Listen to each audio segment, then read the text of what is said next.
que vem, Nada Além do Sangue. Estaremos aqui todo dia com a equipe do Hemorrio. Vamos orar pelo pastor Douglas. Bendito Deus, nosso Pai, como é bom estar na tua casa, cantar louvores ao teu nome, celebrar-te por tudo que o Senhor é. E agora, mais uma vez, Senhor, ouvindo a tua voz através da vida do teu filho, pastor Douglas. Continue abençoando a sua vida, o seu lar, o seu ministério, ó Deus. Obrigado por tudo que o Senhor tem feito na vida da juventude, através da vida do teu filho, na vida dessa igreja, Senhor. E agora, Deus, que mais uma vez ele fale daquilo que o Senhor já falou ao coração dele. Ele seja um canal para nos abençoar nessa noite. Usa-o com poder e graça. É o que nós te pedimos em nome de Jesus. Amém, Senhor. Glória a Deus. Boa noite a todos. Sim. Que a graça e a paz do Senhor seja com todos. Amém? Amém, irmãos? Fazer igual o pastor desse. Amém? Minha linda esposa está me lembrando aqui. Nós começamos a tirar hoje as fotos que vão ser usadas para fazer ali a montagem para você usar depois a sua foto de perfil durante aí o tempo do mês da juventude. Vai ajudar a gente a divulgar, mais pessoas saberem que a conferência está chegando e o mês da juventude como um todo. Agora, ao final do culto, também nós vamos ter mais um momento de tirar foto. A gente tirou um pouco, algumas pessoas agora, antes da entrada. Quando terminar o culto, vai ali naquele cantinho, tira a sua foto, todo mundo, tá? Todo mundo. Você pode tirar a sua foto, depois você vai receber essa foto, e aí essa foto você coloca de perfil, no seu WhatsApp, você coloca lá no seu Facebook, no seu Instagram, na rede social que você tiver. Nessa foto vai estar a data da conferência, o horário, e vai estar você dentro de um escafandro, igual um mergulhador. E aí quando alguém te perguntar, o que é isso, Vivi, que você está com essa foto? Você fala, porque vai ter uma conferência na minha igreja, e aí você já convida a pessoa a estar conosco aqui durante os dias da conferência, tá bom? Ainda sobre a conferência, irmão, deixa eu só dar um aviso importantíssimo. É foto? Vai.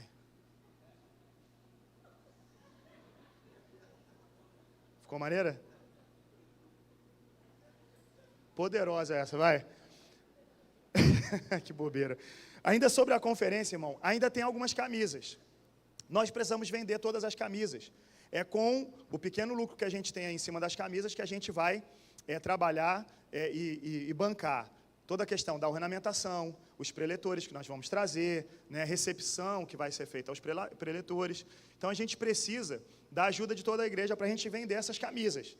Alguns tamanhos já não tem mais, né? Quem demorou já perdeu, mas ainda tem algumas camisas lá, ainda tem camisa bastante. Então, compra nem que seja para você dar de presente, compra nem que seja outro tamanho, leva na costureira, amarra um pedaço, corta com a tesoura, faz alguma coisa, mas ajuda a gente, para a gente poder customizar. Que palavra bonita, eu vou repetir, irmãos. Esquece tudo que eu falei, que a Vivi me deu uma ideia melhor.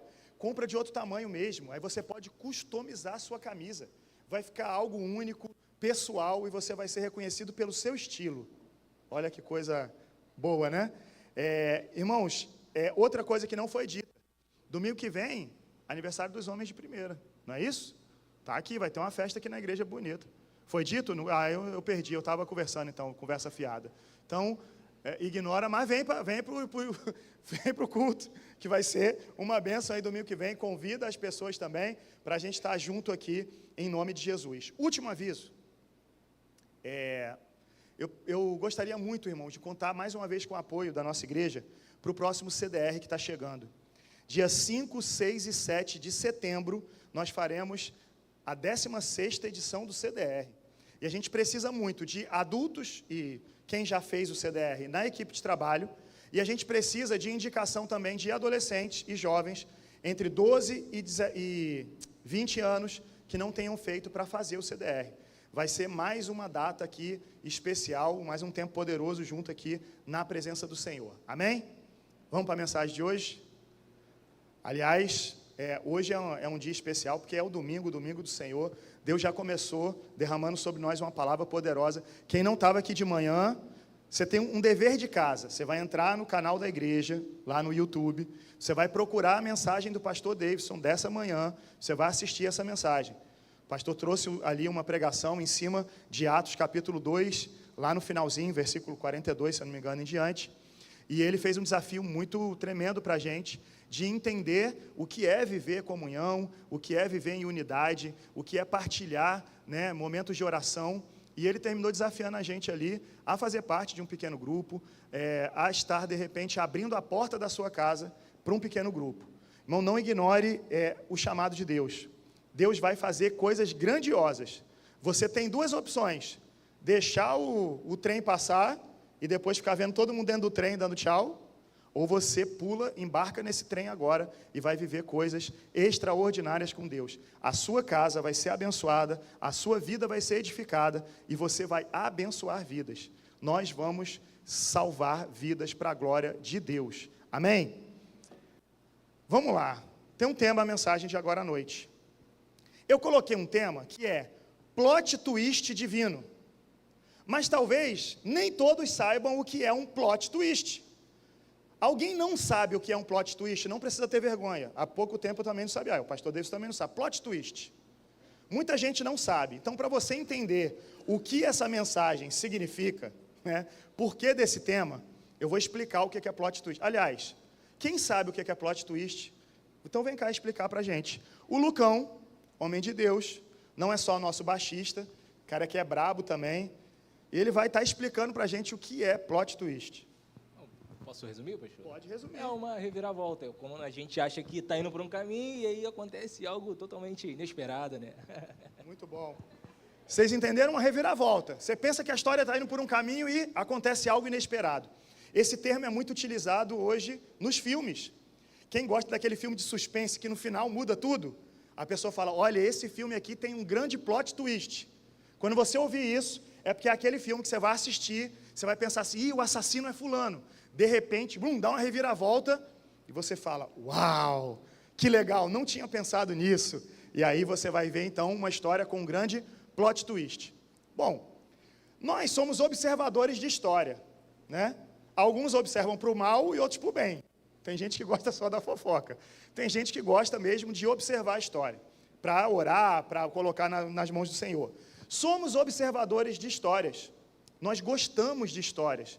Quando a gente conta uma história, a gente fica ali, opa, quero ouvir mais, quero saber. As histórias, elas nos encantam desde criança. Quando você vê lá os filmes e tem as histórias, né? Ainda que sejam as histórias das princesas da Disney. Se você está ali com a sua família, você quer ver as histórias nos encantam. Mas enquanto a gente segue as histórias, você já reparou que a gente tem uma tendência, a gente sempre tenta adivinhar o final? Pelas circunstâncias, a gente vai olhando e vai falando, e eu acho que pelo caminho que está indo, vai acabar em tal destino. É até uma coisa lógica, realmente. Se você apontar na direção do centro do Rio de Janeiro e começar a andar, a gente vai falar, uma hora vai acabar chegando lá no centro do Rio. Mas tem histórias que tem um plot twist. Quando você está quase chegando lá no centro do Rio, de repente você vira, tem uma grande reviravolta, e você de repente vai para outro lugar. Sei lá, pega a ponte Rio-Niterói, ou então volta, entra ali na Washington Luiz, vai para Minas Gerais, sei lá para onde você vai. Plot twist. A história estava indo por um caminho, todo mundo que estava acompanhando aquela história achava que ia terminar de um jeito, mas tem um plot twist. Se o plot twist é divino hoje, então a gente vai falar de uma história que todo mundo pensou que ia terminar de um jeito, mas de repente Deus entrou no negócio, fez um plot twist na história e mudou tudo e todo mundo ficou assim, que final é esse? Eu quero já profetizar sobre a tua vida. Deus está escrevendo uma linda história sobre você. E ainda que os teus inimigos pensem e digam para você que acabou, você vai experimentar um grande plot twist de Deus. Você vai ver as bênçãos do Senhor te perseguindo e te acompanhando. Você vai ver Deus mover o sobrenatural para te abençoar. E quando chegar o final, as pessoas vão olhar para a sua história e vão ser edificadas através da sua vida. Você recebe essa palavra? Amém. Então vamos para o texto. Gênesis 45, 16. Eu vou começar com um versículo, que é o versículo do final da história. Eu já estou indo direto para o plot twist. Depois a gente conversa um pouco sobre essa história, para a gente ver como é que essa história teve uma grande reviravolta. Gênesis 45, 16, diz assim o texto da palavra de Deus. Quando se ouviu no palácio do faraó que os irmãos de José haviam chegado, o faraó e todos os seus conselheiros se alegraram. Olha só, a história que nós vamos falar hoje terminou em festa. Está todo mundo alegre, porque a família de José chegou ao Egito. Se você acompanhar a história que nós vamos ver aqui agora, você vai ver que ninguém imaginava esse final. Ninguém imaginava José bem no Egito, empoderado, José sendo agora uma referência e podendo abençoar sua família. Ninguém imaginaria que José, depois de passar tudo que ele passou por mão dos seus irmãos, abençoaria a sua família. Ninguém imaginaria que alguém que se tornou escravo, que foi acusado de tentativa de estupro, estaria agora numa posição de mais alto nível no escalão ali do Egito. Ninguém imaginaria, mas Deus tem um grande plot twist na vida daqueles que o buscam, e é isso que a gente precisa entender hoje. Para a gente entender essa história, a gente precisa olhar para o contexto e pensar um pouco sobre tudo aquilo que José viveu. E a gente vai, ao longo de que eu fui conversando sobre a história de José, eu quero que você pense na sua vida. E as viradas que têm acontecido, os momentos chaves, os momentos marcantes, que Deus está fazendo na sua vida, porque Deus está escrevendo a sua história. Não é você quem está no controle, é o nosso Deus. Ele nunca perdeu o controle. E Ele está conduzindo você de acordo com a boa vontade dEle. Desde o dia que você entregou a sua vida para Ele, é Ele quem está no controle. Pastor, não entreguei minha vida para Cristo ainda. Então, meu amigo, você está num carro desgovernado. Eu queria falar outra coisa, mas a verdade é essa. Você corre o risco de sofrer um acidente a qualquer momento. Entrega hoje a direção da tua vida para Jesus, para que Ele conduza a tua história da melhor maneira possível. Bom, a história começa, José é um adolescente, e José está na casa dele, e José acorda um belo dia, e José teve um sonho, e o sonho que José teve mudou a vida dele. Era um dia comum, como outro qualquer, mas naquele dia, ele acordou, e ele falou, tive um sonho, e ele resolveu compartilhar o sonho dele. Você já compartilhou um sonho seu? Como é que foi a reação das pessoas?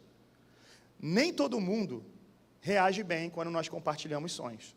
Algumas pessoas não gostam, mas José estava ali, e José teve a vida transformada por um sonho. Pastor, todos os sonhos vão mudar a minha vida? Não, tem tipos de sonho. Tem sonhos aleatórios. Você já teve um sonho aleatório? Eu estava correndo no meio da floresta, e de repente eu virei um pássaro e comecei a voar. Você já teve um sonho daqueles aleatórios? Que você fala assim, não tem conexão com nada. Sonhei que tinha um leão e de repente ele estava comendo capim e sei lá, ele se transformava numa mariposa.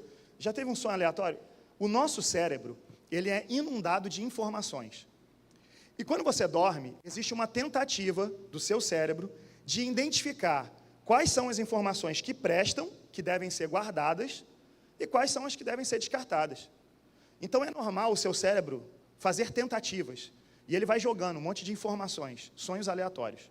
Ele pega um monte de informação e ele vê, isso aqui eu guardo, isso aqui eu não guardo.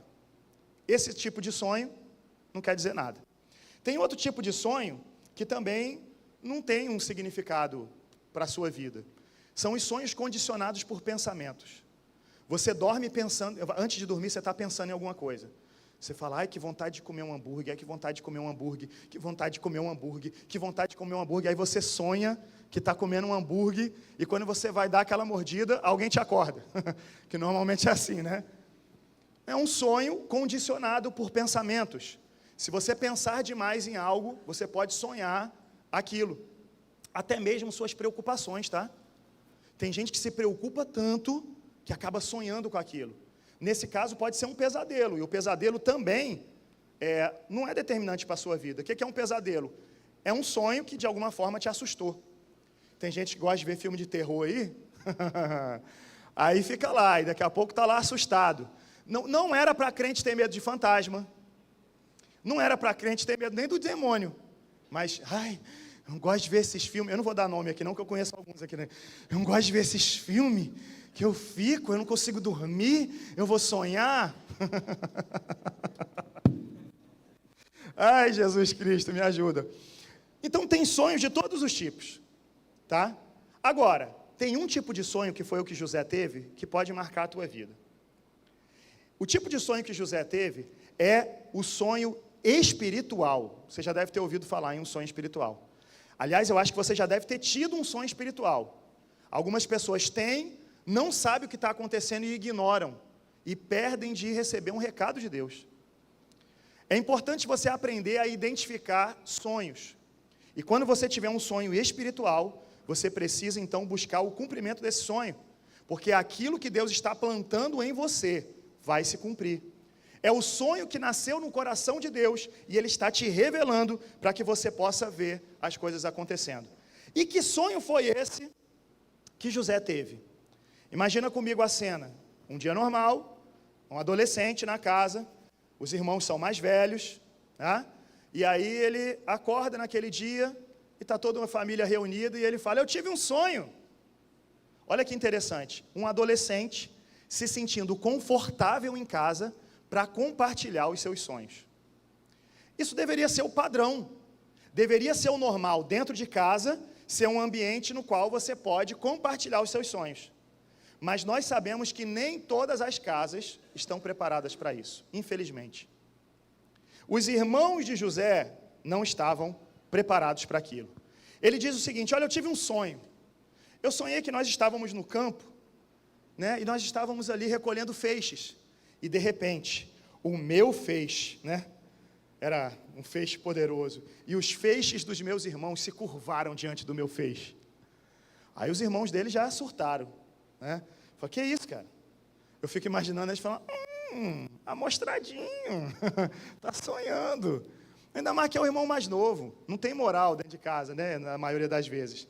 José, que é esse adolescente que está em casa, sonhando, ele acha que pode compartilhar. E aí, os irmãos já não gostam, mas ele tem outro sonho. Não bastasse esse que ele teve outro sonho. E o outro sonho que José teve, era um sonho que, dessa vez, foi um pouco mais forte. Ele sonhou que o sol, a lua e as estrelas se curvavam diante dele. Em resumo, papai, mamãe e meus irmãos, vocês vão se curvar diante de mim. Gente, o pai e a mãe, com certeza ama. E se, sei lá, o João cresceu tanto, o João virou um homem muito importante, é o presidente da República, meu Deus, o João é um grande homem de Deus, referencial, abre a boca, profetiza, fala coisas espirituais, as pessoas se encantam, ele é um homem cheio de sabedoria, não vai ter problema nenhum para o pai e para a mãe, tranquilo, o pai e a mãe vai falar, meu filho, que bom que ele alcançou um lugar mais alto, mas será, vou pegar o Felipe que é o gêmeo, será, eu estou só perguntando, tá gente, será, pelo que a gente conhece dos dois aí, será que o Felipe ia falar assim, ainda bem que o meu irmão está numa posição superior? Isso não é demérito não, tá gente, é a reação natural, os irmãos de José, é óbvio, não gostaram daquilo, olha o que o texto diz, coloca para mim Gênesis 37:11, Gênesis 37:11, diz assim, assim, seus irmãos tiveram o quê? Ciúmes dele. O pai, no entanto, meditava em tudo isso. Viu a diferença que eu falei? Os irmãos na hora, tu vai me curvar, sol, lua, estrela, não vai curvar nada. Mas o pai meditava em tudo isso. Eu quero que você entenda aqui um princípio muito poderoso para a sua vida. Jacó não era só o pai de José. Jacó é um homem que já sonhou. Jacó é um homem que já recebeu o sonho de Deus. E quando você tem uma experiência com Deus, você sabe olhar para a experiência do outro e validar aquela experiência. Jacó é um homem que teve essa experiência. Se você depois na sua casa, não vai dar tempo para a gente ficar lendo todos os textos, mas você confere Gênesis 28. Você vai ver que ele tem um sonho. Ele deita para dormir em cima de uma pedra e ele tem um sonho de uma escada que vai até o céu. E ele fala, esse lugar aqui é a entrada para o céu. Ali ele ergue um altar ao Senhor, ali Deus fala com ele. Ele teve um sonho espiritual. Então quando ele olha para o filho dele agora tendo um sonho, ele não é um assassino de sonhos. Ele é um estimulador. Seja sincero. Quando o seu filho, ou quando alguém dentro da sua casa, seu marido, sua mulher, ou alguém aqui na sua família de fé, tem um sonho qual é a sua reação? Qual é a primeira coisa que vem ao seu coração? Jacó já tinha visto Deus realizar um sonho, então ele não zombou de José. Jacó, ele estava ali meditando naquilo, refletindo em outras versões. Eu quero dizer isso para você, se você já sonhou, não seja um assassino de sonhos. Deus te deu um sonho e fez algo lindo na tua vida. Se Deus está dando um sonho para alguém que está perto de você, celebre isso. Vem de Deus, é vontade de Deus. E se Deus tem uma vontade na vida do teu irmão, que é grandiosa, celebre isso. Não seja um assassino de sonhos. A gente precisa olhar para essas coisas e falar, Deus, eu quero participar disso. E aí o tempo passou, né? O tempo passou e os irmãos de José um dia estão no campo e eles estão demorando de voltar para casa.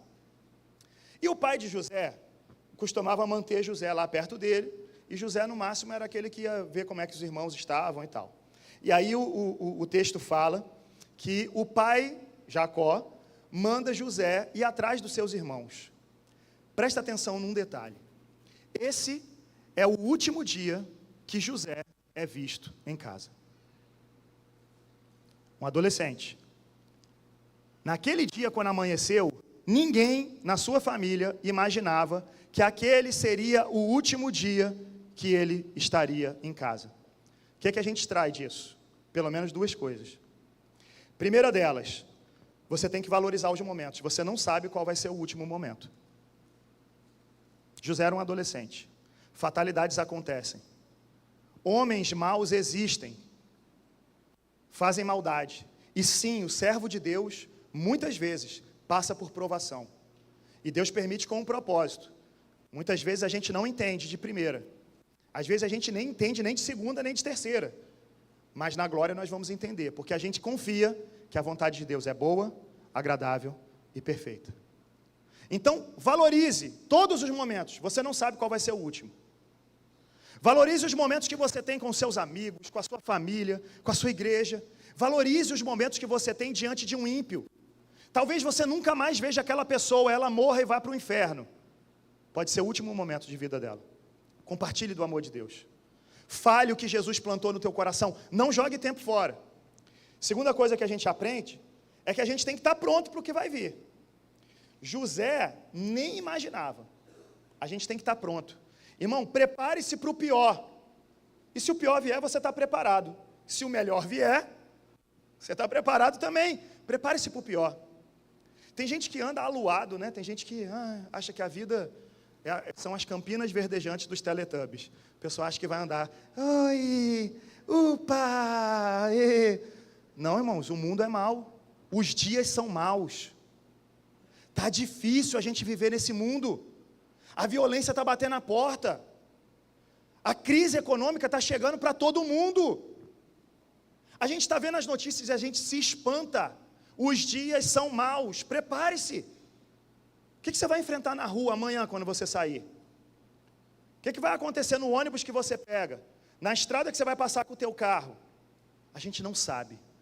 Mas o nosso Deus sabe. E se você buscar nele a orientação, você vai ser guiado da melhor maneira. Então prepare-se. José naquele dia, ele sai e olha só o que aconteceu. Gênesis 37, a partir do 18. Gênesis 37, a partir do 18. Mas eles o viram de longe e, antes que chegasse, planejaram matá-lo. Olha só o 19, o que eles dizem? Lá vem quem? Aquele sonhador, diziam uns aos outros. O irmão deles tem um nome. Qual é o nome do irmão deles? José. Por que eles não falam? Olha José chegando. Sabe o que está incomodando eles? O sonho que Deus plantou no coração dele. O sonho que Deus planta no nosso coração incomoda muita gente. Aqueles que não estão focados, aqueles que não estão ligados em Deus, eles se incomodam. E aí eles olham de forma pejorativa. Olha, lá vem um sonhador. Eles podiam ter dito, lá vem nosso irmão, lá vem José, mas eles fazem questão de dizer, lá vem o sonhador. Bom, as pessoas, elas podem até olhar para você e falar assim, olha, ele é um sonhador, é só um crente lá da igreja. Eu não sei como é que elas te chamam. Fato é que nessas horas, você passa a ser reconhecido pela marca que Deus colocou na tua vida. Essa marca é o sonho de Deus. José é o sonhador? Amém. Tem alguém que está dizendo assim, agora entrou para a igreja e ficou fanático. Ô glória. O mundo está reconhecendo que você é uma pessoa diferente. O mundo está reconhecendo que você não é mais o mesmo. O mundo está olhando para você e dizendo, agora alguma coisa mudou. Então tem um lado bom para a gente celebrar. As pessoas podem olhar com ódio, elas podem ficar irritadas, mas elas têm que reconhecer que a marca de Deus está sobre a sua vida. É um sonhador? Glória a Deus por isso. Sou mesmo. Sonho os sonhos de Deus e luto para que eles se realizem. Gasto os meus dias, gasto a minha vida, coloco toda a força do meu ser para que os sonhos de Deus se realizem. Quer me chamar de sonhador? É isso que eu quero. Quer me chamar de crentão? Ô glória! Eu estou dentro, irmão. Pode falar o que quiser, mas você vai ter que ver a marca que Deus colocou sobre a minha vida. Os irmãos de José, eles são pessoas que eles têm dificuldade de viver em sociedade, principalmente em família. Você conhece alguém que tem dificuldade de viver em família? Talvez você conheça. Talvez tenha alguém dentro da sua casa que tem dificuldade de viver em família. Talvez você seja a pessoa que tem dificuldade de viver em família. Meu Deus. Porque quando é falar do outro, a gente gosta. Mas e se a gente for o problema? E se o problema estiver em nós? A gente tem que corrigir. E se o Espírito Santo hoje te mostrar que é você quem tem que mudar a sua forma de pensar? Você precisa estar com o coração quebrantado diante de Deus. Os irmãos de José não sabiam viver em família e eles não estavam prontos, na verdade, para ver José crescer. O que incomodou eles foi isso, ver José maior do que eles. É difícil, irmão, para o ser humano, ver o outro crescer e celebrar o crescimento do outro. É difícil. Só é possível através do amor. É por isso que eu dei o exemplo do pastor e da Carla com os filhos. Só é possível pelo amor. O pai e a mãe simbolizam esse amor puro, que quer ver o filho crescer. Mas nós, muitas vezes, temos dificuldade. Quem é você nessa história? Você se parece com José, alguém que tem um sonho de Deus, e as pessoas estão tentando sufocar o teu sonho, ou você tem sido como os irmãos de José? Você tem sufocado o sonho de outras pessoas. Quem é você nessa história? Vou beber uma água para você pensar.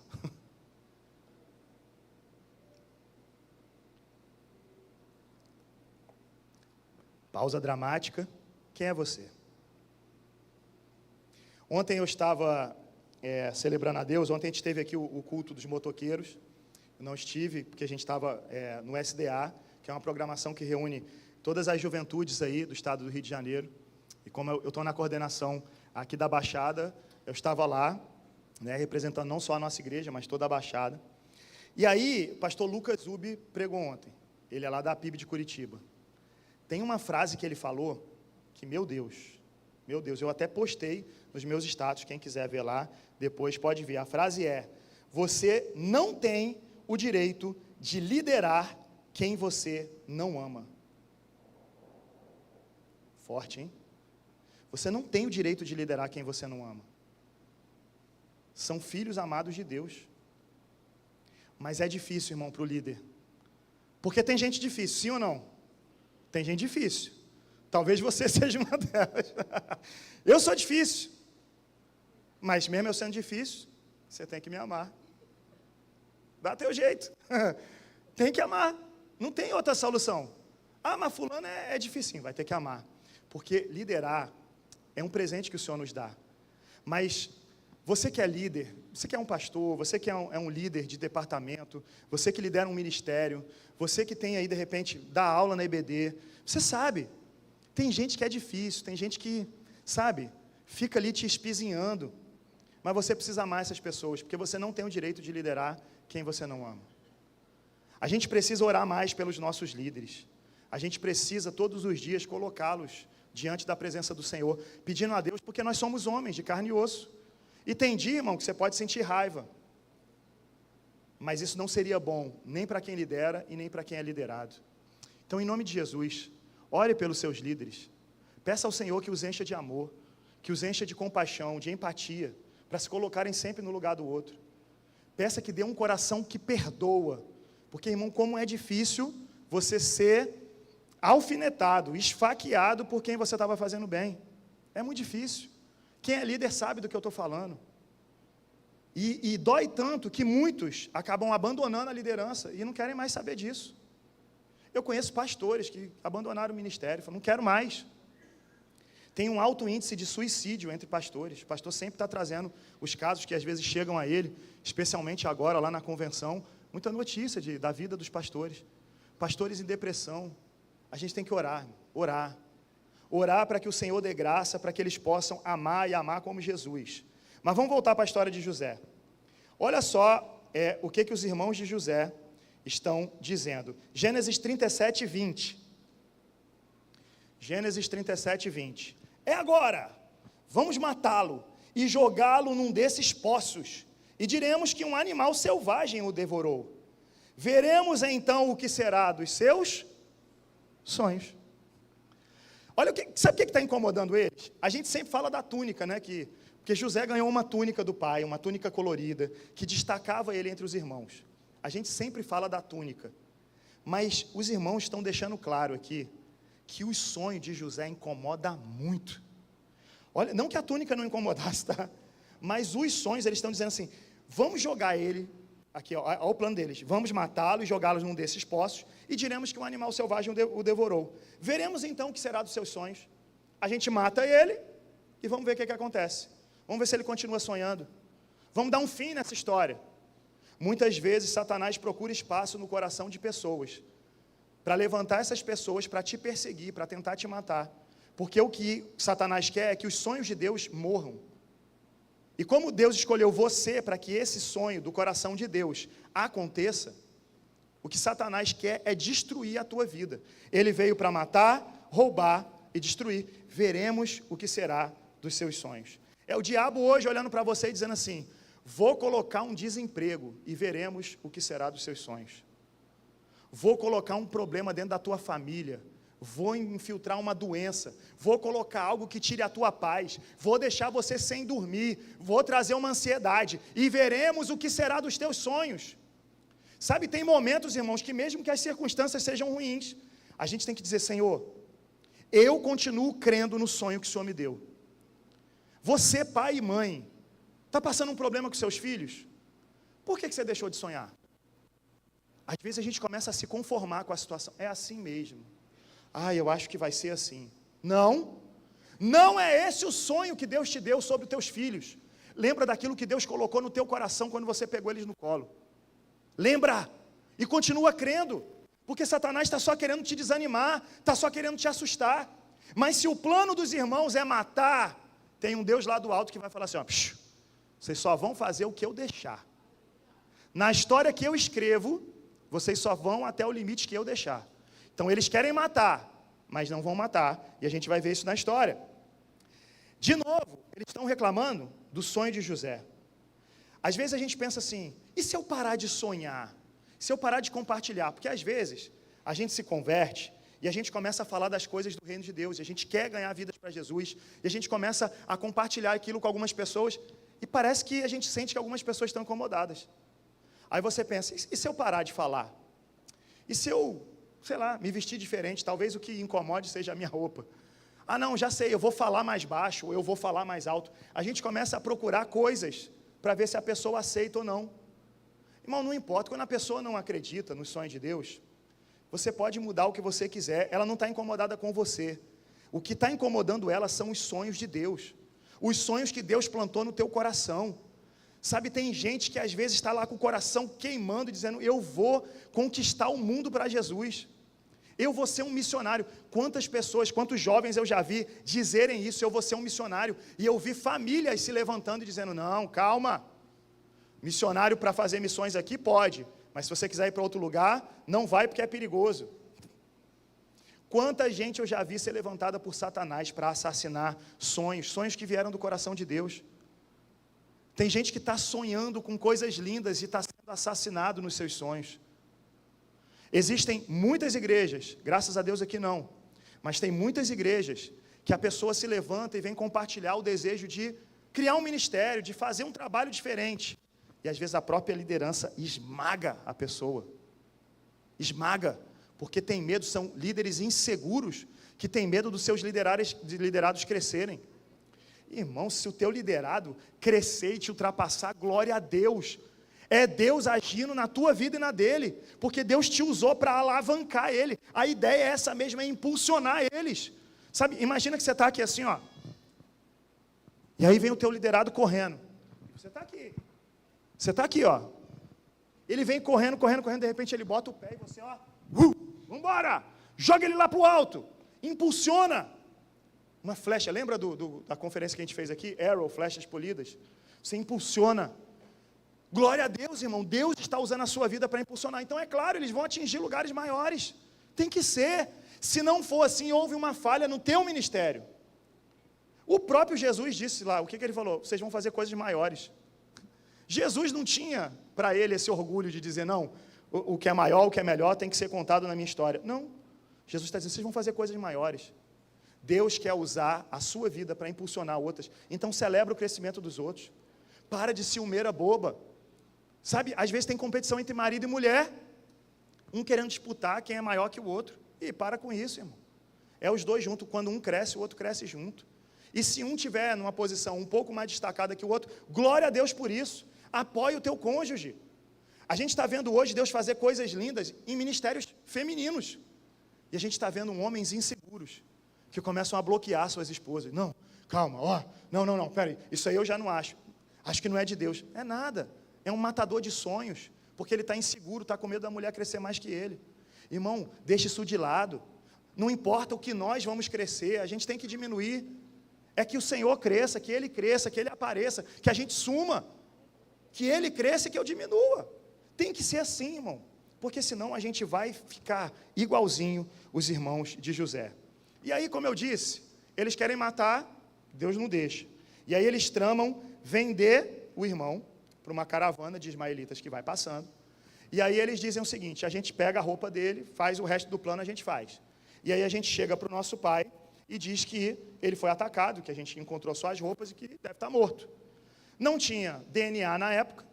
Se tivesse, fazia um teste de DNA e falava, isso aqui não é sangue, isso aqui é sangue de bicho, de ovelha. Isso não é sangue de gente não, teu filho está vivo. Vamos investigar, chama o FBI. Mas, naquele tempo não tinha nada disso. O pai olha para as roupas e acredita. Agora, foca no coração dos irmãos de José. Homens que agora, eles não falta amor apenas a José. Falta amor a Jacó. Eles não pensaram em nenhum momento a ferida que isso ia causar no coração do pai. Eles não consideraram isso. O texto é tão forte que nem coragem de falar com o pai eles têm. Quer ver? Gênesis 37, a partir do 31. Gênesis 37, a partir do 31. Então eles mataram o bode, mergulharam no sangue a túnica de José. 32. E a mandaram ao pai com este recado. Eles tiveram coragem nem de olhar no olho do pai e falar que, ó, achamos a túnica. Eles sabiam que estavam fazendo besteira. Mandaram a túnica e mandaram um recado para o pai. Olha a falta de sensibilidade deles. O que o recado diz? Achamos isso. Veja se é a túnica de José. Não, do teu filho. Quando o ódio entra no teu coração, você começa a não perceber o estrago que você faz até na vida das pessoas que você ama. O ódio, ele tem esse poder nocivo. É por isso que Jesus fala tanto em amor, porque só quando o amor está no teu coração, que o ódio não tem vez. Quando você deixa o ódio entrar no teu coração, ele começa a fazer com que você destrua também a vida da pessoa que você ama. Você não queria ferir, mas essa pessoa sai ferida. Você não queria magoar a tua mulher, mas ela saiu ferida.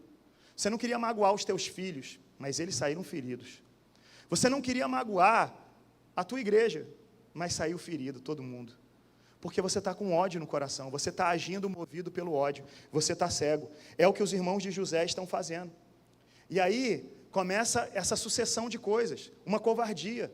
Não encara de frente o próprio pai, manda recado. Irmão, no reino de Deus não tem esse negócio de mandar recado não, irmão.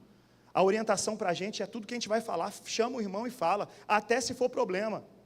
Se teu irmão tem alguma coisa contra você, tu vai lá e vem cá, o que está acontecendo? Vamos nos amar. Lembra quando o pai e a mãe botam amarrados os dois irmãos assim, fala, fica abraçado aí até vocês fazer as pazes. É isso que a gente tem que fazer, mas de vontade própria. Dizer, ó, aconteceu alguma coisa, mas a gente vai voltar a se amar. Porque a gente é irmão. E se a gente der lugar para o ódio, quem vai sair prejudicado não somos apenas nós, mas as pessoas que nós amamos também vão sair prejudicadas. Eles prejudicaram tanto Jacó, que ele ficou 22 anos chorando por um filho que tinha morrido. 22 anos. José tinha 17 quando saiu de casa. Foram longos 22 anos até o reencontro. 22 anos. Um pai pensando, meu filho morreu. Ele passou mais tempo chorando a morte do que ele tinha tido em vida ao lado do filho até então. Quem é pai e mãe aqui, nem sei se dá para imaginar a dor de perder um filho. Os pais e as mães que já perderam um filho, talvez saibam o que é, mas eu duvido que vão conseguir colocar em palavras. Duvido. Como é que você coloca em palavras a dor que você sentiu ao perder um filho? Você que tem o seu filho aí perto de você, você consegue imaginar se não tivesse contigo? A Lena está ali não só ao lado da filha, mas ela já está com a próxima geração também nos braços. Não dá para imaginar.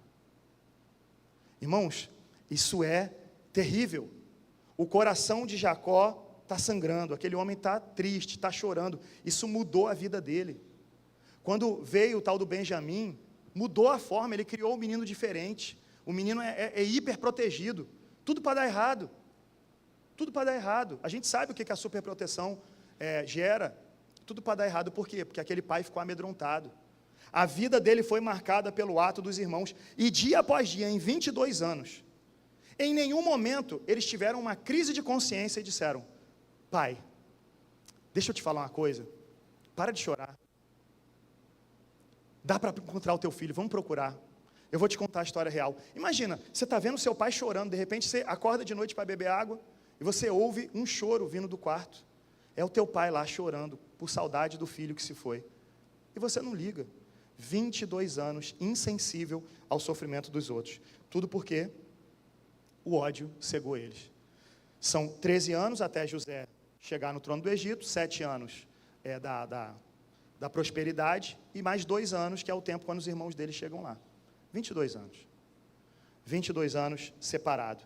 E agora, aquele garoto de 17 anos é um homem de 39 anos. Quanto tempo que o pai perdeu ao lado do filho, hein? Não viu casamento, não viu o filho crescer, não viu o dia que o filho interpretou o sonho do rei. Que orgulho esse pai teria, né?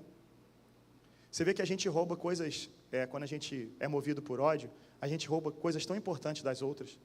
E sabe, irmão, um dia a gente vai ter que prestar conta de tudo isso. Eu estou falando isso mesmo para tocar o teu coração, para que você perceba que você pode ser o vilão nessa história. Eu sei que é difícil a gente se enxergar nessa posição, mas montando essa mensagem, Deus foi tocando meu coração e me mostrando como muitas vezes eu sou o vilão. Irmão, eu não quero ser o vilão. Eu não quero ver pessoas sofrendo. Não quero. Eu não quero ser levado por um sentimento ruim que faz com que outras pessoas sofram. Não quero. Eu não quero ver pessoas passar tanto tempo sofrendo, perdendo tanta coisa boa. Está lá aquele agora homem de 39 anos. Mas para o pai e para a mãe, a boa notícia é que ainda é o garotinho. Ainda é o meu menino. É a mesma coisa. Vai crescer, vai vir a barba, né? Mas é o seu garoto. É a sua menina. É a sua princesinha. Pode crescer, pode virar médica, pode... Um dia você vai olhar e vai falar assim, mas é minha menininha. E ela vai falar, mãe, mas eu cresci. Mas você é minha menininha. Não tem jeito. Graças a Deus por isso, porque Deus, do mesmo jeito que o diabo está ali tentando, de toda forma, do mesmo jeito não, de uma forma muito melhor. O diabo está tentando destruir ali a sua vida, os seus sonhos, sua alegria. Deus, ele tem uma forma de te proteger. E ele protegeu o coração de Jacó. Então eu quero dizer uma coisa para você. Porque Deus está dizendo claramente para você hoje, você não precisa se preocupar com aquilo que está te fazendo chorar hoje, porque Deus tem uma virada para a tua vida. Tem coisas que hoje estão te fazendo chorar, mas não se preocupe, Deus tem uma virada para a sua vida. Então aguenta firme. Eu estou dizendo para você que Deus vai virar o jogo, porque você é um filho amado de Deus, e as coisas que Deus sonhou para a tua vida são lindas, então aguenta firme. Vai passar, essa nuvem negra vai passar, vai se dissipar. Deus tem bênção na tua vida. E quando você vê o grande plot twist de Deus, você vai olhar e vai falar: louvado seja o nome do meu Deus, porque Ele está no controle da história, Ele está no controle da minha vida, e aquilo que Ele planejou é muito melhor do que eu poderia sonhar, é muito melhor do que eu poderia imaginar, e hoje eu devolvo a Ele glória, hoje eu testemunho daquilo que Ele fez. Deus está na tua vida. Talvez alguém vai dizer para você assim: mas acabou. E eu vou dizer para você: permanece crendo. Mas aí alguém dentro da tua casa vai dizer: acabou. Dentro da casa de Jacó, alguém pode ter dito para ele: para de chorar, homem. Para. Já foi, teu filho morreu, tu tem outros filhos aí. Alguém vai chegar para você e vai falar: desiste. E eu vou dizer para você: continue crendo. Porque o nosso Deus é Deus que reverte sentenças. Ainda que seja morte, Deus reverte sentenças. Talvez você olhe para a tua família e pense assim: o meu casamento já morreu. Deus reverte sentenças. Talvez você olhe para o estado que teu filho ou tua filha está vivendo e diga: já era. Deus reverte sentenças. Talvez você olhe para o seu pai, para a sua mãe, que você orou para se converter, e eles estão envelhecendo e nada acontece, e você está pensando: nessa idade eles não vão mais se converter. Ei, Deus reverte sentenças. Apenas creia nisso. O tempo passa, e aí Jacó está chorando por causa de uma mentira que contaram. E aí, é por isso que a gente não pode se precipitar, tá? É mentira do diabo.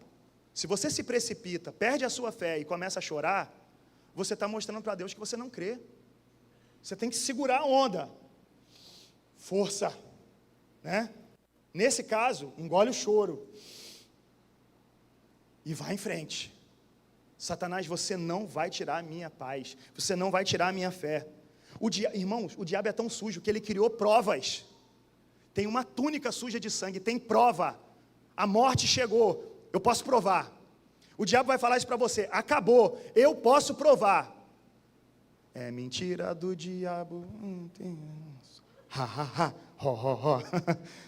O diabo está com nada, irmão. O diabo está com nada.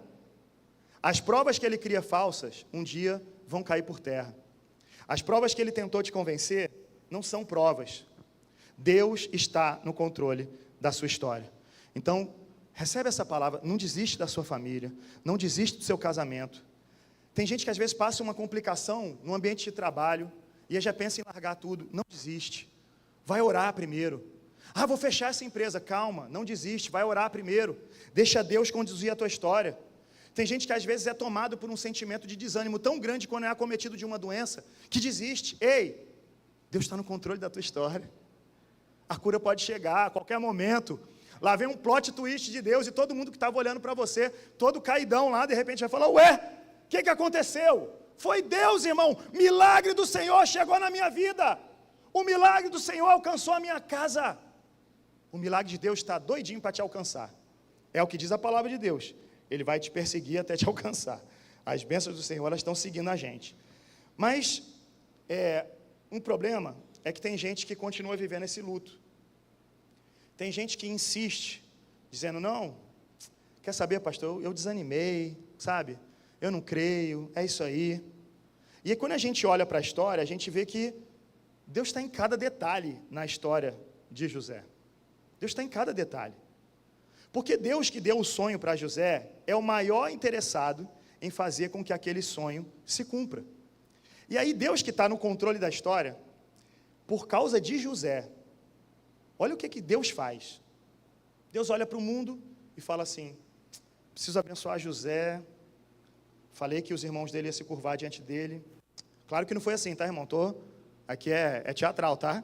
E aí Deus olha assim, é porque de repente alguém ia pensar que Deus fez exatamente isso. E aí Deus olha e fala assim: já sei. Vou colocar uma fome na terra. Ah, mas é por causa de José. Vou colocar uma fome na terra. E essa fome, só tem um lugar no mundo que vai ser capaz de suportar o tempo dessa fome e ainda vai abastecer os outros. Esse lugar é o Egito, que é justamente onde José está indo. É Deus olhando lá do alto e pensando em cada detalhe. E aí Deus permite que venha uma fome ao mundo. Tem lá o sonho do faraó, José interpreta, né? Tem toda uma história. José vai preso injustamente, da cadeia ele interpreta o sonho do copeiro e do padeiro, ele vai parar diante do faraó, interpreta o sonho do faraó, e agora o faraó olha para José e fala assim: eu não vejo ninguém Porque José dá um conselho. Arruma alguém inteligente o suficiente, sábio, para governar no tempo da fome. A pessoa vai precisar administrar a fartura e a falta. E aí o faraó olha e fala, eu não conheço ninguém, tem ninguém. Todo mundo no Egito olha e fala lá, os sábios, todo mundo. É José. E José é colocado então em uma posição de autoridade. Ele é o segundo em comando. Imagina isso, José é um hebreu que foi vendido como escravo, que foi acusado de estupro, que foi parar na prisão, é ex-prisioneiro, mas agora ele é o segundo no país. Você consegue imaginar um plot twist maior que esse?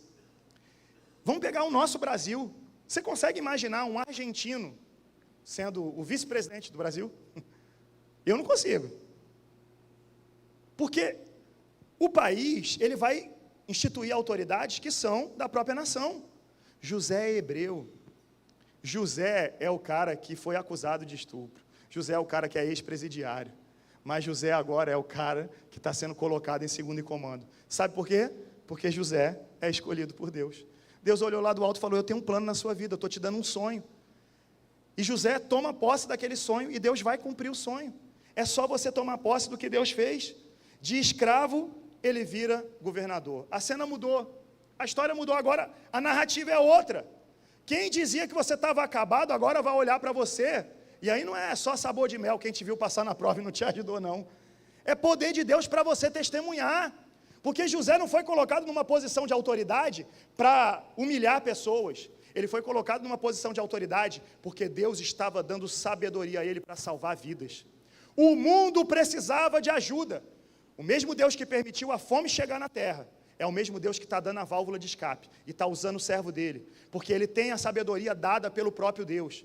Eu e você podemos receber sabedoria dada por Deus, para você administrar a tua casa, para você administrar os teus negócios, para você administrar as tuas finanças, para você administrar bem, governar a vida dos teus filhos. Está na hora da gente entender isso, tomar posse disso. Ai, mas eu não consigo, porque eu fui criado de um jeito... Ei! Qual foi? Deus quer te dar algo tremendo. Que história é essa de eu não consigo, eu fui criado não sei aonde? Para com essas desculpas. Toma posse da única palavra que você precisa. Você é um filho amado de Deus. Você é uma filha amada de Deus. Deus tem um plano na tua vida. E os sonhos que Ele sonhou para a tua vida vão se cumprir, se você assim desejar. Deixa Deus trabalhar na tua história. Deixa Deus fazer. Tem gente que fala, mas eu nasci em Belfort Roxo, pastor. Como é que eu vou conseguir? Olha para José, irmão. Olha para José. Pastor, mas eu sou tão pobrinho, eu sou tão pequenininho, eu sou tão grande, eu sou tão novo, eu sou tão velho, eu sou tão isso, eu sou tão aquilo. Ei, para de dar desculpa em nome de Jesus. Em nome de Jesus. Você só precisa ser de Deus, o resto é com Ele. É Ele quem vai te capacitar para a boa obra que Ele tem na sua vida. Talvez até hoje você se acostumou com as coisas que as pessoas fazem por você. Mas a palavra que Deus tem para você hoje é que você se acostume a partir de agora com as coisas que Deus tem para fazer na sua vida. As coisas que as pessoas fizeram na sua vida, você pode deixar isso no passado. Comece a se acostumar com aquilo que Deus vai fazer. E o que Deus vai fazer vai te surpreender. O que Deus vai fazer você olhar e ficar boquiaberto e dizer, eu nunca imaginei que isso ia acontecer. Irmão, volta comigo a cena. Sou eu agora, o adolescente. Desviado, meu Deus do céu, de festa em festa, no meio da promiscuidade, experimentando droga, sabe, sou eu agora, o personagem da cena. Volta lá naquela época e entrevista o Douglas e fala assim, daqui a um tempo, daqui a 30 anos, onde você vai estar, o que vai acontecer com você? Ele vai falar, não sei, sem perspectiva, no máximo vai te dar uma resposta, eu acho que vai dar ruim minha história. Porque do jeito que a coisa está caminhando, vai dar ruim. Só que, quando a gente vê o governo de Deus, o plano de Deus se estabelecendo, a gente fala, cara, eu não podia imaginar. Eu não podia imaginar que um dia eu ia ter a honra de trazer a mensagem de Deus ao coração dos meus irmãos. Cara, que honra que eu tenho em trazer a palavra. Meu Deus, como eu tenho temor de fazer isso, irmãos. Como eu oro, como eu busco. Trazer a palavra do Senhor é a coisa mais honrada que eu acho que eu tenho na vida. Saber que o Davi está sentado ali, ele está falando, cara, Deus vai falar comigo, Deus vai usar a minha vida. Meu Deus do céu, desculpa.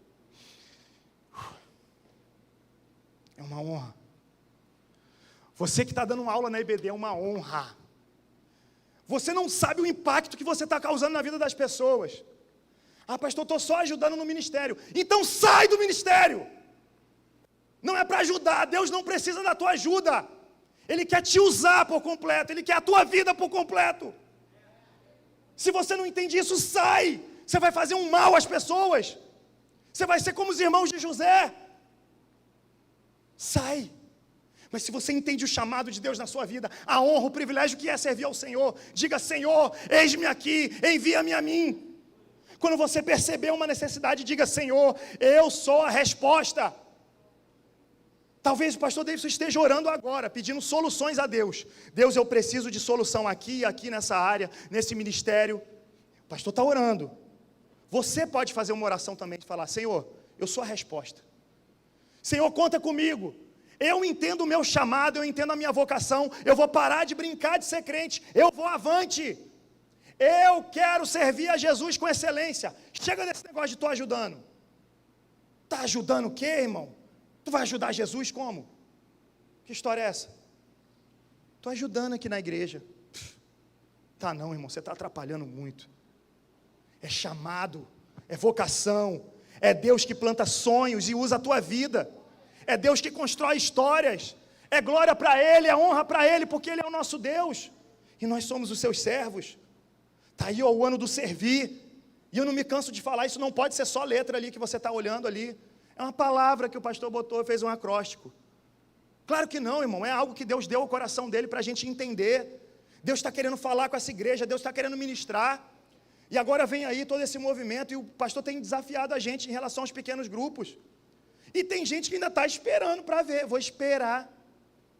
Fica esperando mesmo, irmão, que é para Jesus voltar. Ele chegar lá diante, vou botar você diante dele no céu e falar: por que tu não fez?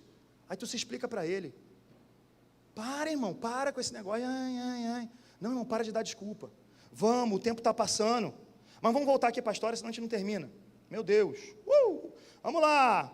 A história de José continua. O mundo está passando fome e os irmãos de José estão querendo ir buscar comida. Gênesis 42, 8. Olha que coisa linda. Meu Deus, o tempo passou. Deus está na vida de José. Deus não está na vida dos irmãos dele em forma de testemunho, mas Deus está na vida de José. Olha lá. José reconheceu os seus irmãos, mas eles não o reconheceram. 22 anos. José olha para os irmãos dele, que ficaram presos no ódio. Quem são eles? As mesmas pessoas. As mesmas pessoas. O pecado faz isso, não deixa você mudar, não deixa você crescer, não deixa você avançar. Mas, quando eles olham para José, eles nem conseguem reconhecer, porque a transformação de Deus é tão grande que não dá para conhecer. Irmão, vamos pegar aquela cena de novo lá que eu falei. Pega alguém que me conheceu na época que eu estava no mundão. Traz alguém de lá agora, bota essa pessoa sentada aqui e fala: esse aqui é aquele cara lá. Irmão, a pessoa vai falar assim: não é? Eu não consigo reconhecer. E de fato, irmão, não é mesmo a mesma pessoa. Porque eu morri e nasci de novo. Porque Jesus fez algo diferente na minha vida, assim como na tua. A tua história provou que você é outra pessoa, e glória a Deus. Alguém vai bater na tua porta e vai dizer: mas eu te vi bebendo naquela época. Irmão, aquela época, aquele não era eu. Aquele lá morreu, ficou. Aqui tem uma nova criatura regenerada pelo sangue de Jesus. Alguém que foi perdoado. Alguém que agora serve a Jesus com excelência e faz tudo para a glória de Deus. Eles não reconheceram José. Eles tentaram matar os sonhos dele e ficaram os mesmos. José concentrou em viver o sonho de Deus e agora está experimentando as bênçãos de Deus. É isso que acontece. É isso que Deus promove, a mudança total. A história segue. Aí José, depois de um tempo, se revela a eles. Eles chegaram ali, primeiro José deixa eles saírem, não se revela, eles voltam, tal. Tem toda uma história, você acompanha na sua casa, vamos resumir aqui. E aí José agora vai se revelar a eles. E José vai falar: eu sou o irmão de vocês. Quero saber como é que está meu pai. Olha a diferença de quem tem amor no coração. Porque os irmãos dele não se importaram com o que o pai estava vivendo. Mas agora, eu posso dizer para você que quem vive um sonho de Deus, sabe muito bem a importância do amor às outras pessoas. E José está preocupado com o pai, porque durante esses 22 anos ele também ficou pensando, talvez o meu pai esteja chorando por minha causa, e eu quero dar uma alegria ao meu pai. E a primeira pergunta dele é essa, olha só, e aí ele vai conversando com os irmãos dele, vamos resumindo aqui, ele vai conversando com os irmãos dele, e agora ele vai tranquilizar até o coração dos irmãos. Meu Deus, foi os caras que jogou ele dentro do buraco, foi os caras que vendeu ele como escravo, a vida do cara estava de mal a pior por culpa dos irmãos. E olha o que ele diz, Gênesis 45, 5. José olha para os irmãos dele e diz assim, ó, os irmãos tudo com medo, e ele fala, agora, não se aflijam nem se recriminem por terem me vendido para cá, pois foi para salvar vidas que Deus me enviou adiante de vocês. Foi para quê? Para salvar vidas. Olha o propósito aí, irmão. Olha o propósito da tua existência, do chamado que Deus tem na tua vida, dos sonhos que Ele plantou no teu coração. Salvar vidas. Tem gente que se vê só como um funcionário do reino de Deus. Ei, você foi chamado para salvar vidas. Qual é o propósito do que você está fazendo? Salvar vidas. Isso aqui não é um clube social, isso aqui é um lugar para a gente receber os pecadores, assim como nós. E juntos com Ele, tentar melhorar em Deus, buscar no Senhor a transformação. Sabe, a gente vive um tempo tão maluco, tão doido, que as pessoas acham que elas são melhores do que as outras. Mas, irmão, você e eu temos um propósito na vida, salvar vidas. É como se José tivesse dito assim para os irmãos dele, gente, fica tranquilo. Na verdade, eu queria agradecer vocês, porque se vocês não me vendem, eu não vou parar no Egito. Se eu não vou parar no Egito, eu não caio na casa de Potifar.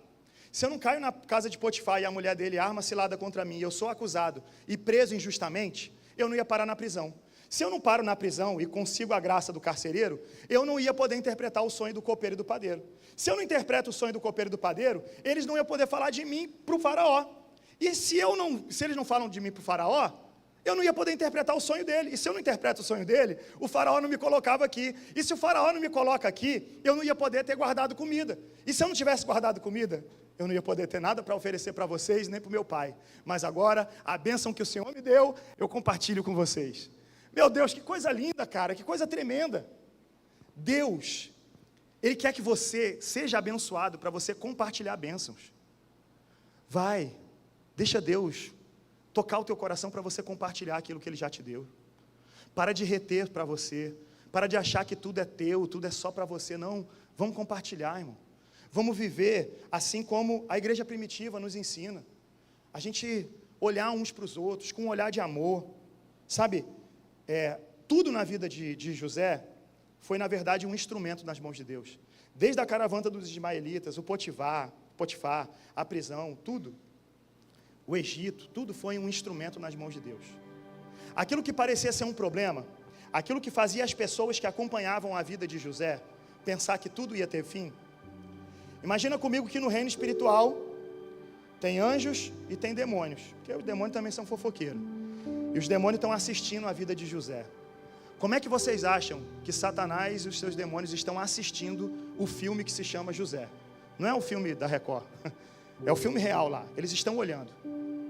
E aí de repente eles veem aquele cara sofrendo, sendo jogado dentro de um buraco pelos irmãos. E o inferno está vibrando. De repente ele é vendido como escravo, o inferno está vibrando. E a vida parece que vai piorando, ele é acusado injustamente de estupro.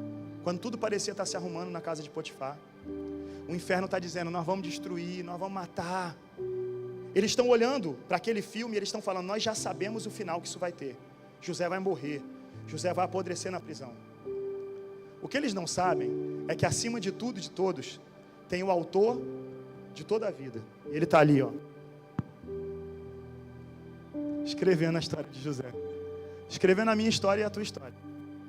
E enquanto ele escreve a nossa história, eu consigo, de uma forma lúdica aqui, né, imaginar o sorriso de Deus. Falar, tem gente que não entendeu. Quando chegar no final vai surpreender muita gente. Quando chegar no final vai ter gente que vai dizer, eu não consigo entender. Sabe, Deus vai pegar aquilo que parecia um pesadelo e vai transformar no sonho que Ele mesmo plantou no teu coração, a realização desse sonho. De pesadelo a uma grande bênção. Que coisa linda. Estamos chegando já aqui no final. Se o louvor quiser vir subindo, ajuda. Gênesis 45:16. É o texto que a gente leu, né? Lá no início. Quando se ouviu no palácio do faraó que os irmãos de José haviam chegado, o faraó e todos os seus conselheiros se alegraram. A história termina com todo mundo se alegrando. Está todo mundo feliz agora, irmão. No Egito, as pessoas se alegram com o que José está vivendo. Sabe, os irmãos de José também têm muito motivo para se alegrar, porque agora eles têm como subsistir. Eles foram também abençoados, embora não merecessem, assim como eu e você. Eu não merecia. Acho que você também não. Mas Deus olhou lá do alto e falou: não é por merecimento, é o meu amor que é manifesto na sua vida. Sabe, e aí tem uma grande festa. O final que Deus traz para essa história é um final feliz. É um final onde todos estão juntos, todos têm suprida as suas necessidades. O final é tão lindo, que lá em Gênesis 45:20, ainda tem mais uma bênção de bônus. Gênesis 45:20. Olha só. Não se preocupem com os seus bens, pois o melhor de todo o Egito será de vocês. São palavras que agora o Egito direciona à família de José. Não se preocupem com todos os seus bens. Eles queriam ir lá, tem que buscar tudo. Não se preocupa. O melhor de todo o Egito será de vocês. Irmãos, eu não estou pregando sobre prosperidade. Não estou. Mas eu posso dizer com todas as letras que o melhor vai ser derramado sobre a tua vida. Sabe, o melhor de Deus é melhor de verdade. Não é o melhor que você sonhou, é o melhor que Deus sonhou. Por isso você precisa dizer ao Senhor: Senhor, eu quero nessa noite alinhar os meus sonhos aos teus. Eu tenho desejos no meu coração que talvez estejam diferentes daquilo que o Senhor sonhou. Mas eu gostaria de hoje, Senhor, submeter a minha vontade à tua vontade. E dizer: faz na minha história aquilo que o Senhor quiser. Escreve do jeito que o Senhor quiser. Eu confio no final que o Senhor tem. Você é capaz de dizer isso para Deus? Senhor, pode arrepiar aí na trama. Quando você estiver escrevendo a história, pode colocar muitos elementos. Eu confio no final. Naquele dia, naquele glorioso dia. Se eu estiver em vida, eu vou me encontrar com Jesus nos ares, diz a palavra. Eu vou voar. Oh Deus, eu sonho tanto com isso. Se eu já tiver morrido, os mortos ressuscitarão primeiro. Se eu já tiver morrido, eu vou ressuscitar e vou me encontrar com meu Senhor na glória. E a eternidade inteira eu vou poder desfrutar das bênçãos que o Senhor tem para a minha vida. Você também. A bênção é para todos nós. E é por isso que eu tenho alguns desafios para você hoje. Pensa bem se você quer colocar isso diante do Senhor. Primeiro deles, hoje eu quero orar por você que está vivendo um processo difícil. Pensa no processo de José. Muita aventura durante a vida dele, né? Parece que está tudo dando errado, pastor. Você está no meio desse turbilhão, você está igual o José. Talvez você esteja dentro do poço. Talvez você foi vendido como escravo. Talvez você está sendo acusado injustamente. Talvez você esteja dentro da prisão, eu não sei qual é a fase que você está vivendo na sua vida. Mas eu quero dizer para você que se você está vivendo um processo difícil, eu quero orar pela tua vida hoje, para Deus renovar a tua fé, para que você creia no sonho que Ele plantou no teu coração. Segunda coisa que eu quero orar nessa noite, é por você que tem um sonho dado por Deus. Você sabe, Deus te deu um sonho, você sabe que é um sonho de Deus, um sonho ministerial, quem sabe, o sonho de você conduzir a tua família aos pés do Senhor. Um sonho, não vem de você. Sabe como é que você sabe? Você não é tão bom assim para ter bons desejos. Você é igual eu, você é mau. A Bíblia diz que em nós não habita bem, só o mal. Mas quando o Senhor entra na nossa história, sai todo o mal e fica só o bem. Então esse Deus que tem o bem, a vontade boa, Ele plantou coisas boas. Então esse desejo que a sua família seja salva, de ganhar vidas para Jesus, tudo vem dEle. Você que tem um sonho dado por Deus, eu também quero orar pela sua vida. Você precisa ser guardado por Deus. Você precisa ser guardado por Deus. Terceira coisa que eu quero orar é por você que quer pedir a Deus: Senhor, limpa meu coração.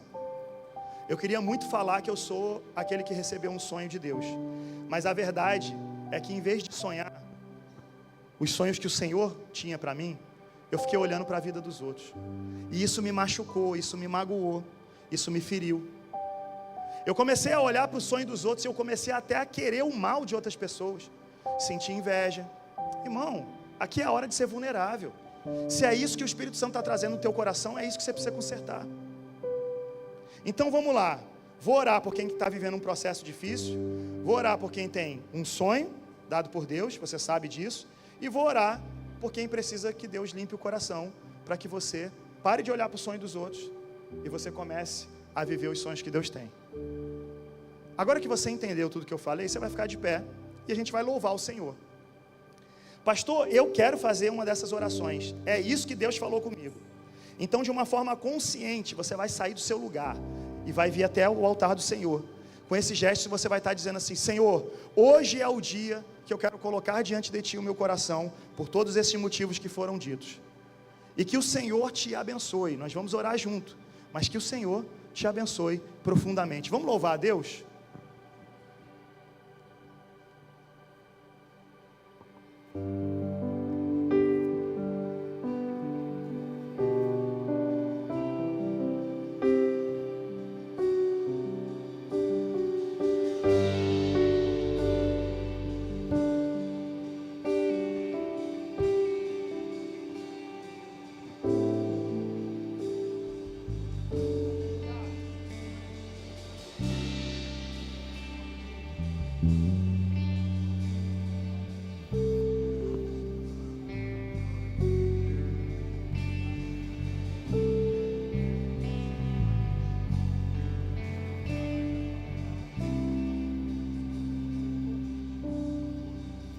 Se tentaram matar os teus sonhos, sufocando o teu coração, se lançaram você numa cova e ferido perdeu a visão. Se tentaram matar os teus sonhos, sufocando o teu coração, se lançaram você numa cova e ferido perdeu a visão.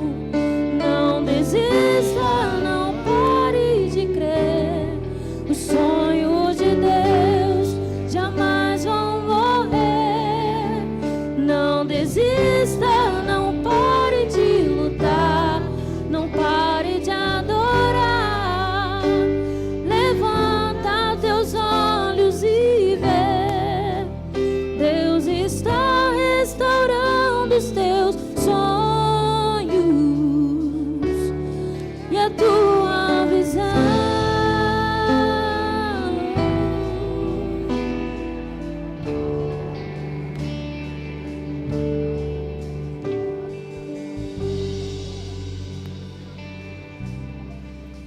Se tentaram matar os teus sonhos, sufocando o teu coração, se lançaram você numa cova e ferido perdeu a visão.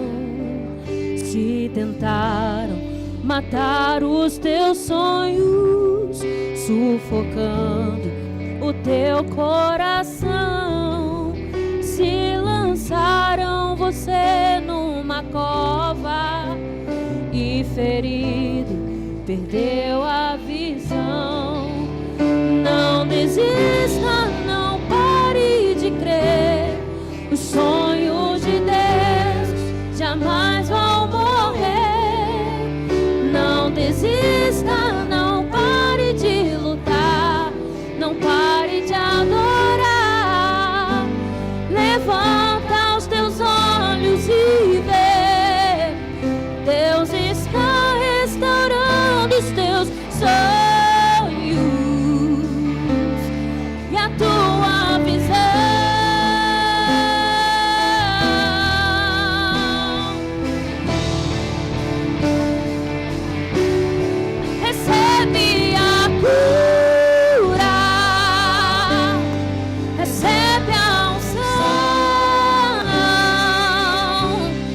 unção de ousadia, unção de conquista, unção de multiplicação. Recebe a cura, recebe a unção, unção de ousadia, unção de conquista, unção de multiplicação.